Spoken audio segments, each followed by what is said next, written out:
दैत्य थे, त्रिभुवन में कोई इनका बाल बांका भी नहीं कर सकता था। स्मरण किया समस्त देवताओं ने तो भगवान से ही शक्ति का प्रादुर्भाव हुआ। इतना सुंदर रूप मां भगवती का। शुंभ निशुंभ के पार्षद घूमते रहते थे, उन्होंने देखा, जाके बताया कि आपके महल में जितनी सुंदरियां उसकी दासी बनने योग्य भी नहीं, ऐसी सुंदरी का हमने दर्शन किया। बोले मेरा जाके परिचय बताओ। बोले ऐसा नहीं लगता कि आपके परिचय बताने से केवल आ जाएंगी। तो उनका अगर ऐसा नहीं तो केश कर्षण निर्धूता गौरवा मां गरिष्यति, उसके गौरव को धूल में मिलाते हुए बाल पकड़कर घसीट कर हमारे पास लाओ। मार्कंडेय पुराण। उनके पार्षद गए और बताया हमारे मालिक शुंभ निशुंभ है, उनका आदेश है कि आप महल में चलो और आदर सहित, अगर आप ऐसा ना करती हैं तो मैं आपका निरादर करते हुए बाल पकड़कर घसीटते हुए ले जाऊंगा। देवी जी ने मुस्कुरा दिया और कहा अपने मालिक से कह दो जाकर के कि हम उसी की आज्ञा पालन करती है जो हम पर युद्ध में विजय प्राप्त कर ले। वो जाके बोले हाँ वो तो मतवाले, त्रिभुवन में कोई जोड़ ही नहीं था। आए और उद्दंडता पूर्वक वचन बोलने लगे। माता जी ने कहा बस तब तक बोल ले जब तक मैं मधु का पान कर रही हूं, बस ये पान करते ही तेरी जीवन लीला समाप्त हो जाएगी। ऐसा ही हुआ। जो ही पान करके सिंह पर सवार होकर गर्जना की, सारा का सारा अहंकार धूल दूषित हो गया, काट के फेंक दिया। ऐसी अनंत अमित दुर्गाओं जैसी सामर्थ्य हमारे प्रभु श्री हरि में, अमित दुर्गाओं जैसी, क्योंकि अनंत शक्तियों के स्वामी हैं। उनकी लीला में क्यों में हो? अरे वो जब करुणा करते हैं, अपनी महिमा से उतरते हैं, तो भक्त जब ऐसे कर देता है तो डरप जाते हैं। माधवदास बाबा ने कहा नहीं चलना तुम्हें ब्रज में, हम तुम्हारी कहां तक सेवा देखेंगे, तुम्हें बाल भोग राजभोग, बाबा जी हैं कभी मिला कभी यहीं रहो। वो बाबा आपके बिना नहीं रह सकते। दोबारा बोल नहीं पाए जगन्नाथ। ये सुन करके हृदय बलिहार होता है। ओ ऐसे सामर्थ्यशाली प्रभु अपने भक्त के प्रेम प्रणय पर भी कितना डरते हैं। ये भक्त नाच पड़ता है। ये कुतर्क की संशय की वृत्ति यहां प्रवेश नहीं करती। दुर्गा कोटि अमित अरिमर्दन, अमित गिनती नहीं ऐसी अनंत दुर्गाओं जैसी शक्ति हमारे प्रभु में विराजमान है। शक्र कोटि सत सरिष विलासा, आहा अरबों इंद्र जैसा विलास प्रभु में। अरबों, एक इंद्र त्रिभुवनपति है, अरबों इंद्र के समान प्रभु का ऐश्वर्य है। और नवशत कोटि अमित अवकाशा, जिस एक आकाश के लिए गरुण जी से कह रहे हैं कि मच्छर से लेके आप तक उड़ते हो पार पाए, बोले ऐसे अरबों आकाश के समान अवकाश है प्रभु में। मरुत कोटि सत विपुल बल, रवि सत कोटि प्रकाश, शशि सत कोटि सुशीतल, समन सकल भव त्रास। अरबों पवन के समान महान बल है। अगर त्रिभुवन में कोई बल है तो पवन में बल है, वायु बल। बड़े बलवान देवता, बल में इनके समान कोई नहीं। इन्हीं के अंश से प्रकट होते पवन पुत्र हनुमान, और इन्हीं के अंश से प्रकट होते पवन पुत्र भीम। बेजोड़ बलशाली महात्मा, दोनों महात्मा बेजोड़ बलशाली। जेगिर चरण दे हनुमंता, चले उसोगा पाताल तुरंता। जिम अमोघ रघुपति कर बाना, ये ही भांति चले हनु। किलकार दे तो राक्षसियों के गर्भ गिर जाते थे। ऐसे महान बली हनुमान जी। और भीम का क्या कहना है? जब ये देव पुष्प उड़ करके आया और द्रौपदी जी को दिया गया, तो द्रौपदी जी ने कहा इसका जोड़ होना चाहिए, इस पुष्प का। सबसे कहा पर किसी ने नहीं सुना। भीम ने कहा कहीं भी मिलेगा मैं इससे लाएंगे। ऋषियों ने समझाया कि आगे मत बढ़ो, ये यक्षों की भूमि है, युद्ध हो जाएगा और तुम्हें तैयारी करनी है। हस्तिनापुर के लिए, और तुम इधर। वो सब दिव्य हैं, पवन पुत्र हैं, किसकी माने। अपने वेग को बढ़ाया तो महाभारत में पढ़ के देख लो, इनके चलने के वेग से वृक्ष उखड़ उखड़ कर गिर रहे थे।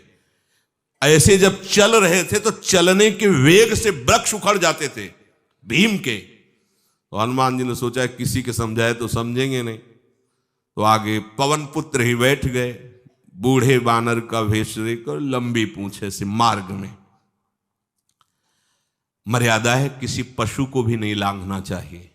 विवेकवान उपासक ऐसा नहीं कि कोई सो रहा है पशु भी आप उसे लांघ जाए, ऐसा नहीं। जो विवेक है, जो मर्यादा है, वैसे किसी सोते हुए को लांघना नहीं चाहिए।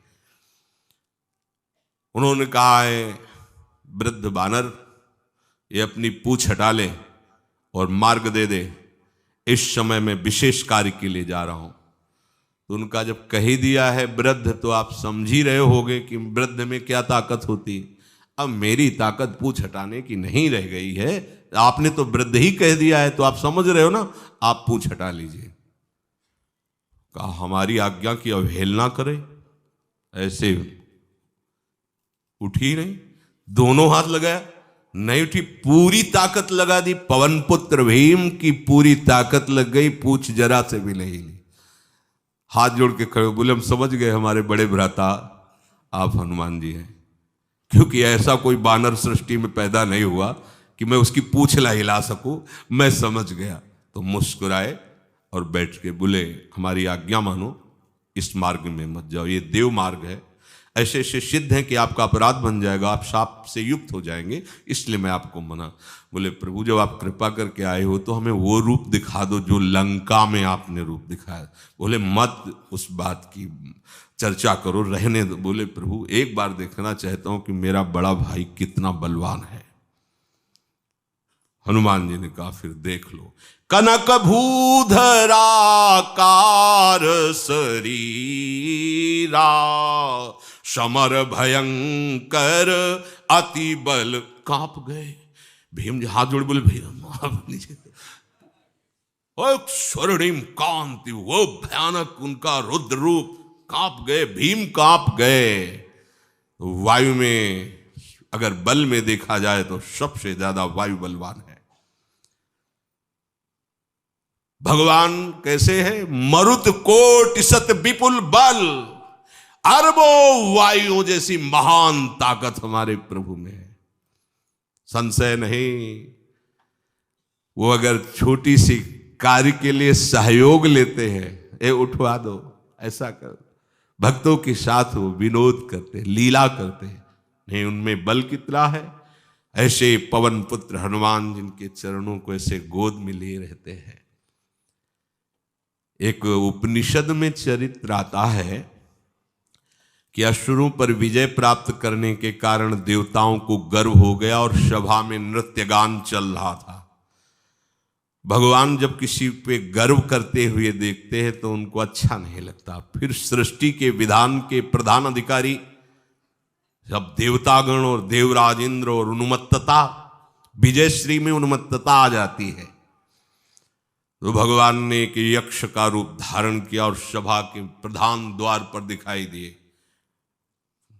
देवराज इंद्र ने कहा कि पता लगाओ ये कौन है, बिना आज्ञा के बिना सूचना के कैसे आ गया है, क्योंकि त्रिभुवन पति है ना वो। अग्नि देवता ने कहा मैं जाता हूं, पता लगा के आता हूं, क्योंकि किसी बलवान का परिचय पूछने के लिए निर्बल को नहीं भेजा जाता। अग्निदेव गए और कहा आप अपना परिचय दीजिए, कौन हो और यहां कैसे आए हो। तो उनका परिचय लेने के पहले हम आपका परिचय जानना चाहते हैं, आप कौन हो। तो उन्होंने कहा कि मैं अग्निदेव हूं, सामर्थ्य आपकी, त्रिभुवन को उपले की तरह भस्म कर सकता हूं। मैं समस्त प्राणियों के उदर में बैठकर अन्न और जल का पचाकर जीवन दान देता हूं, जीवन पोषण करता हूं। अच्छा, एक तिनका फेंका, हम तुम्हारी बात तभी प्रमाणित, ये उपनिषद की बात, हम तुम्हारी बात तभी प्रमाणित मानेंगे जब तुम इस तिनके को जला दोगे। अब कोई अग्नि देवता से तिनका जलाने की बात कहे, सहज में दृष्टि डाली, कुछ नहीं हुआ, पूरा पावर लगा दिया। यक्ष जी ने मुस्कुरा कर कहा, तुम तो कहते थे पूरे त्रिभुवन को उपले की तरह जला दूंगा, अब ग्रीवा झुकाई पहुंचे। देवराज इंद्र ने कहा कौन है? बोले असमर्थ रहा उनका परिचय जानने में, वायु देवता। आप अपना परिचय बताइए।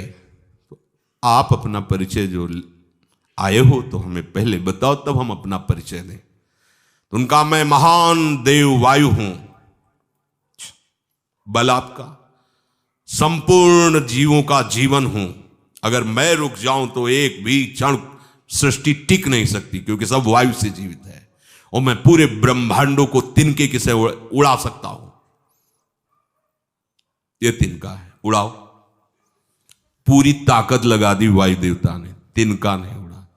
ग्रीवा झुकाई, वापस चले गए।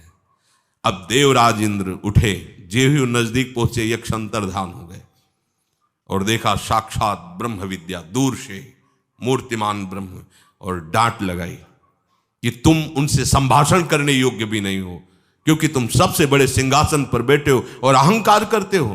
तुम्हारे देवता सब सामर्थ्यहीन है, एक तिनका भी अग्नि नहीं जला सका, एक तिनका भी वायु नहीं उड़ा सका। अरे जिनकी शक्ति से शक्तिमान वो भगवान स्वयं आए हुए थे, कांप गए देव। अहंकार मत करो, जाओ। भगवान के बल से तुम विजयी हुए, देवताओं के बल से नहीं। देवताओं में जो शक्ति है वो उन्हीं के अंश से आई हुई है। अरबों वायु के समान महान बलशाली हमारे श्री हरि, अरबों सूर्यों के समान उनका प्रकाश, अरबों सूर्यों के समान प्रकाश, अरबों चंद्रमाओं के समान सुशीतलता, समस्त भयों और दुखों का नाश करने वाले प्रभु श्री हरि। काल कोटि सत सरिसती, दुस्तर दुर्ग दुरंत, धूम के तु सत कोटिशम, दुराधरस भगवंत। अरबों कालों की सामर्थ्य, अरब नहीं अरबों कालों की सामर्थ्य भगवान एक काल अनंत ब्रह्मांडों में तांडव मचाए रखा है। अरबों काल, अमित बलशाली, अत्यंत दुस्तर, दुर्गम, दुरांत। कौन? प्रभु श्री हरि।